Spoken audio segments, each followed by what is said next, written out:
Здравствуйте, в эфире информационная программа «Настоящее время. Азия». В пражской студии я Динара Аргин. Сегодня в выпуске. Когда невозможное возможно. Эрдоган в Санкт-Петербурге у Путина. На фоне резкого ухудшения европейско-турецких отношений сближение России и Турции может стать стратегическим. За посредничество все благодарят Назарбаева. Я никогда не смогу забыть ценный вклад моего брата в восстановление отношений с Россией. Я очень ему благодарен.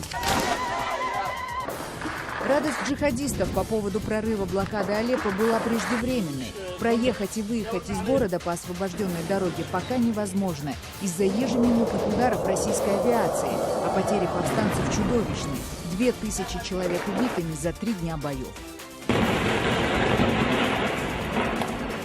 Тысячи казахстанцев часами стоят в очереди на своей границе после отдыха в Кыргызстане. Видимых причин нет, кроме подозрительной нерасторопности казахских пограничников и таможенников. В итоге переход через кыргызско-казахскую границу занял у меня больше часа. И это при том, что сейчас не вечер и не выходные, когда все отдыхающие возвращаются с Иссык-Куля. Российскую паралимпийскую сборную из-за допинга в полном составе не допустили к участию в Паралимпийских играх в Бразилии. Хотя буквально до вчерашнего дня особых претензий к российским спортсменам-инвалидам не было. Трагично в этой ситуации то, что это не спортсмены пытаются обмануть систему, а управляемая государством система обманывает спортсменов. Селфи собственной коровой или овцой. Кто-то разыграл жителей грузинских горных сел, пообещав за снимки с домашними животными большую материальную помощь. Все местные чиновники, что призвали фотографироваться, теперь отказываются от своих слов. Я уже лет 40 вместе с женой своей не фотографировался, а тут меня с коровой заставляют. Информация о прорыве блокады Алеппо пока не находит подтверждения. Российская авиация и сирийские ВВС фактически ежеминутно наносят удары по небольшим территориям, захваченным исламистами из террористической группировки Джабхат ан-Нусра к северу от Алеппо. Стратегическая дорога, о захвате которой заявили накануне джихадисты, также полностью простреливается сирийской армией. Это новые кадры рейдеров из того района на севере Алеппо, где, как утверждали боевики, им удалось осуществить масштабный прорыв блокадного кольца. Как вы видите, российская авиация и артиллерия наносят удары по любым движущимся объектам. Только небольшим группам повстанцев пока удается ползком выбираться из города и возвращаться обратно. Ни о каких поставках гуманитарной помощи через якобы пробитые коридоры речи даже не идет.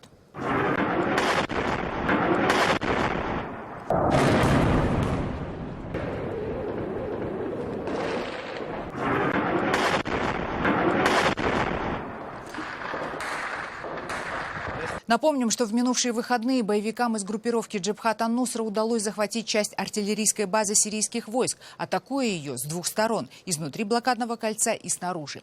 Эта база, по мнению джихадистов, является ключевой для обороны войск Асада на этом участке. После этого мировые СМИ, со ссылкой на источники среди повстанцев, сообщили о полном прорыве блокады Алеппо. Вы видите кадры этих боев. Действительно, боевикам удалось захватить несколько артиллерийских батарей, большое количество пушек, большинство из которых было произведено в середине 20 века. Джихадисты абсолютно безжалостно расправлялись с солдатами сирийской армии, которые попадались им на пути. В какой-то момент наступающим с двух сторон боевикам удалось встретиться.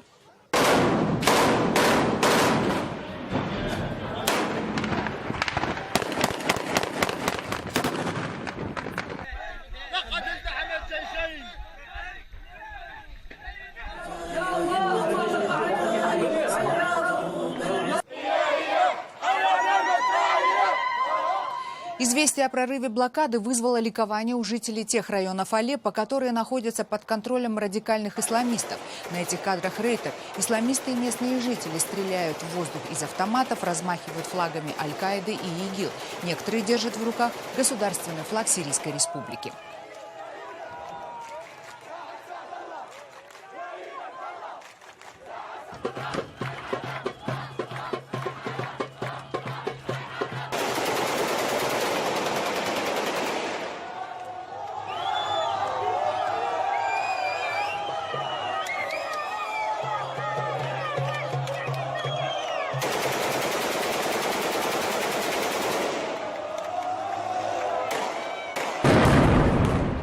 Однако радость, возможно, была преждевременной, и уже в течение нескольких дней через пробитый коридор повстанцам не удается провести фактически ни одного конвоя, не говоря уже о свободном перемещении беженцев.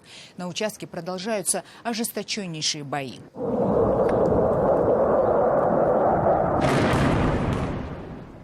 А это самое последнее видео с участка прорыва блокады. На этих кадрах российские бомбардировщики буквально стирают с лица земли захваченные Джабхат ан-Нусрой кварталы по обе стороны блокадного кольца.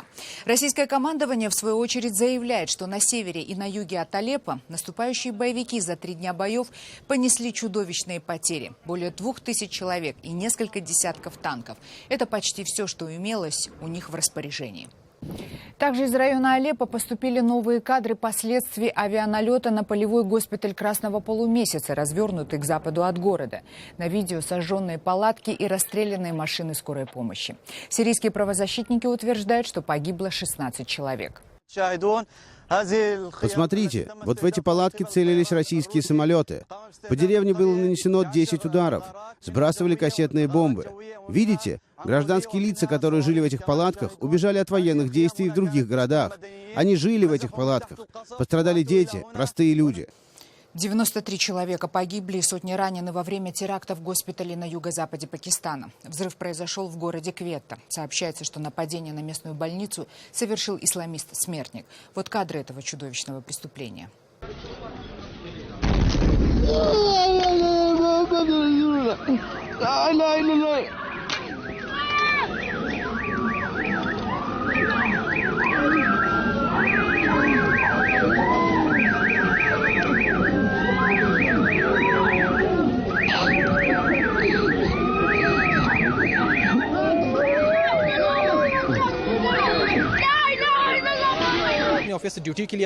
Я шел на работу, и когда я зашел, я услышал взрыв. Повсюду валялись трупы. Все было в крови. Много раненых и убитых, и все были в крови. Среди жертв большое количество журналистов и юристов, которые пришли попрощаться с застреленным за несколько часов до взрыва известным пакистанским адвокатом Белялем Каси. Казалось невозможным еще несколько месяцев назад. Сегодня происходит на наших глазах. Президент Турции Реджеп Таyyip Эрдоган встречается в Петербурге с президентом России Владимиром Путиным. Накануне вылета в Россию Эрдоган заявил, что его визит – это, возможно, начало нового стратегического партнерства между странами. Встреча турецкого и российского лидеров происходит на фоне небывалого ухудшения отношений между Турцией и Евросоюзом. Европейские страны критикуют Турцию за политические репрессии, развязанные в стране после попытки военного переворота. Президент Эрдоган даже заявил, что Европа 53 года морочила голову Турции, и теперь он намерен выстроить союзнические отношения по многим вопросам с Россией. Существенную роль в восстановлении отношений между Турцией и Россией и ее лидерами сыграл президент Казахстана Нурсултан Назарбаев, который не только был первым из мировых лидеров, посетившим Турцию после неудавшегося военного мятежа, но также выступил в роли посредника между амбициозными Путиным и Эрдоганом. Президент Турции официально поблагодарил Назарбаева за эту роль. Я никогда не смогу забыть ценный вклад моего брата в восстановление отношений с Россией. Я очень ему благодарен. Накануне российско-турецкой встречи в Верхах более 1 миллиона человек собрались в Стамбуле на митинг в поддержку президента Турции Эрдогана. Президент Турции Реджеп Таyyip Эрдоган призвал своих сторонников выйти на улицы, чтобы продемонстрировать поддержку его курсу и в очередной раз осудить попытку неудавшегося переворота.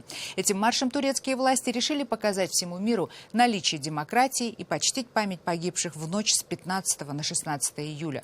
Напомним, что по официальным данным жертвами мятежа стали около 270 человек. Ты подарок Господу, Эрдоган. Прикажи умереть, и мы это сделаем. Под такими лозунгами в Стамбуле в воскресенье собрались около 1 миллиона человек. Демонстрация стала самой масштабной за 3 недели после неудавшейся попытки военного переворота. В течение последующих 3 недель сторонники действующего президента ежедневно выходили на улицы.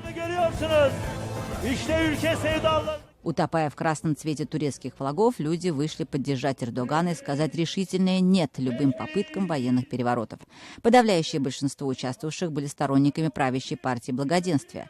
Однако этот марш прошел совместно с 3 оппозиционными партиями, чтобы выразить единство народа. Здесь присутствуют правые, левые, консерваторы, и все мы живем в гармонии друг с другом. Я надеюсь, что никто не сможет устроить саботаж в нашей стране. Быть единым – это прекрасно. Я и моя жена пришли сюда не для того, чтобы поддержать какую-либо отдельную партию. Мы поддерживаем нашу страну и наш флаг. В организации переворота турецкий лидер обвиняет своего давнего оппонента, проповедника Фетхуллаха Гюлена, который проживает в США. Сразу после несостоявшегося путча в Турции начались массовые аресты десятков тысяч его предполагаемых последователей. Страсти накаляются, многие жители страны требуют самого серьезного наказания для тех, кто организовал и участвовал в несостоявшемся перевороте. Они должны их повесить. Это именно то, что нужно сделать. Всех членов движения Гюлена нужно повесить. Не имеет смысла их защищать. Они же все предатели. Они напали на нас нашими же танками и нашим же оружием. Президент Эрдоган отреагировал на эти призывы. Выступая на митинге, он еще раз подчеркнул свою готовность восстановить смертную казнь. Эрдоган сказал, что несмотря на протесты со стороны Европейского Союза, народ Турции поддерживает смертную казнь. А это значит, что у него есть мандат подписать соответствующий закон. Турция требует выдачи им Фетхуллаха Гюлена. Президент США Барак Обама заявил, что вопрос об экстрадиции Гюлена будет рассмотрен в обычном режиме. Это не совсем устраивает власти Турции, и в турецких СМИ все чаще звучит антиамериканская риторика. Для того, чтобы донести до администрации США необходимость выдать Гюлена, вчера в Вашингтоне около Белого дома тоже была организована многолюдная акция. Собравшиеся здесь требовали экстрадицию Гюлена. Мы хотим, чтобы все знали, что Гюлен очень навредил Турции и турецкому народу. Сам проповедник осудил попытку переворота в Турции и отверг обвинения в свой адрес. Однако демонстрантов на улицах Стамбула, по их словам, вряд ли убедят. Они требовали экстрадиции Гюлена и скандировали лозунги в поддержку турецкого правительства. Итак, отношения между Вашингтоном и Анкарой заметно охладили, зато с официальной Москвой они не только восстановились, но и опять перешли в союзнические. Руководство Турции считает Россию стратегическим партнером, особенно после того, как Владимир Путин одним из первых позвонил Эрдогану и выразил всестороннюю поддержку правительству Турции. Это очень интересно и важно, особенно на фоне того, что наши традиционные союзники Евросоюз и США не отреагировали сразу. Завтра президент Эрдоган прибывает в Москву с официальным визитом. Шахида Якуб. Настоящее время. Переход границы из Кыргызстана в Казахстан превратился в тяжелое испытание для туристов. Они вынуждены часами стоять на пропускном пункте, без воды, под палящим солнцем и в давке. Бесконечные очереди образуются именно на казахстанской стороне, где людей проводят через узкий коридор из железных прутьев. Еще год назад главы обеих республик, членов Евразийского экономического союза, торжественно объявили об открытии границ. Что там происходит на самом деле, выясняла Джибек Бегалиева. Здесь каждые 5 минут кому-то плохо, то у какой-нибудь пенсионерки давление упадет, то беременной становится невмоготу. Стоять часами под палящим солнцем приходится всем, кто переходит границу Кыргызстана с Казахстаном. Чуть-чуть осталось. Давайте с 4 до 8 стояли здесь. Длинные очереди и заторы на кыргызско-казахской границе не редкость. В туристический сезон поток людей здесь практически нескончаемый. Казахи едут на кыргызский Исыкуль, а возвращаясь, застревают в дороге как минимум на несколько часов. Этот коридор, огражденный железными прутьями, с чем только не сравнивали. И с загоном для овец, и с обезьянником. Если взрослым пройти этот путь еще по плечу, то для маленьких детей и пожилых людей это настоящее испытание. О том, что контроль на кыргызской границе пройти легче в обе стороны, рассказывают сами казахи. Попасть в Кыргызстан, как оказалось, им намного проще, чем на родину. Хотя, когда Кыргызстан стал членом ЕАЭС, жители соседней республики больше всего надеялись, что ездить на Исыкуле им теперь будет проще. Но даже без таможенных постов, как оказалось, барьеров между двумя странами достаточно. И почему-то пересечь границу двух союзных республик теперь еще труднее, чем раньше. Если все работали, этого не было. Они вот специально и делают. В очереди все стоим час-два. Окошки все закрыты, 2 окошка работают и все. Вот пройдите, посмотрите. А эта таможня вообще хорошо работает. Они, наверное, работать не хотят, я так думаю. Еще сидят по телефону, разговаривают. Жара, еще никаких условий абсолютно вообще. Небольшой эксперимент оказался нагляднее долгих описаний. Для того, чтобы оказаться на казахской земле, даже в понедельник, в разгар рабочего дня, придется запастись терпением. В итоге переход через кыргызско-казахскую границу занял у меня больше часа. И это при том, что сейчас не вечер и не выходные, когда все отдыхающие возвращаются с Исыкуля. Джибек Бегалиева, Азат Антумаков. Настоящее время. Бишкек, Кыргызстан. Далее в программе. Российскую паралимпийскую сборную из-за допинга в полном составе не допустили к участию в Паралимпийских играх в Бразилии. Хотя буквально до вчерашнего дня особых претензий к российским спортсменам-инвалидам не было. Трагично в этой ситуации то, что это не спортсмены пытаются обмануть систему, а управляемая государством система обманывает спортсменов. Селфи собственной коровой или овцой. Кто-то разыграл жителей грузинских горных сел, пообещав за снимки с домашними животными большую материальную помощь. Все местные чиновники, что призвали фотографироваться, теперь отказываются от своих слов. Я уже лет 40 вместе с женой своей не фотографировался, а тут меня с коровой заставляют. Российскую паралимпийскую сборную в полном составе отстранили от участия в Паралимпийских играх в Бразилии, которые начнутся сразу же после окончания основной Олимпиады. Решение было принято на основании доклада Всемирного антидопингового агентства об использовании допинга в России. В докладе, в частности, говорилось об исчезновении 35 положительных допинг-проб российских паралимпийцев с 2012 по 2015 годы. В Международном паралимпийском комитете считают, что их российские коллеги не в состоянии обеспечить выполнение антидопинговой программы в условиях, когда государство поощряет применение допинга.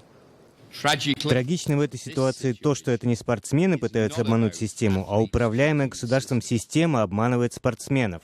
В России отстранение паралимпийской сборной в полном составе уже назвали нарушением прав человека. Решение о недопуске на Паралимпийские игры всей российской паралимпийской сборной поражает своей подлостью и бесчеловечностью.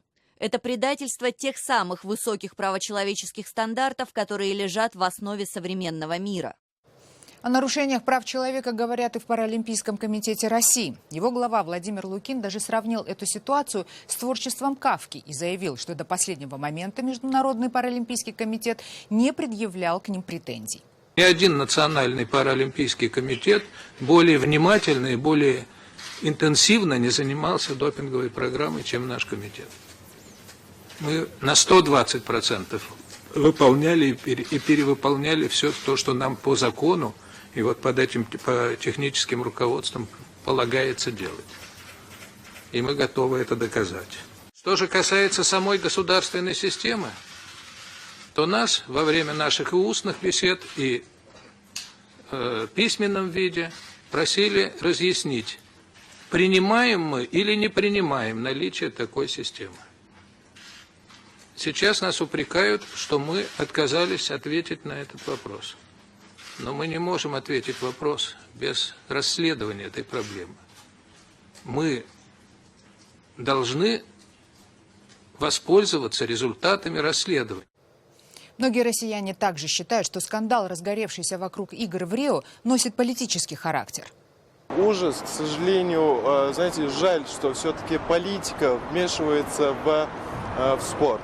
Этого нельзя ни в коем случае делать, но будем надеяться, что наше правительство все-таки сделает все возможное, чтобы не допустить такого. Было бы очень кощунственно инвалидов лишать последней надежды, они готовились, для них это образ жизни. Здесь ничего не сделаешь.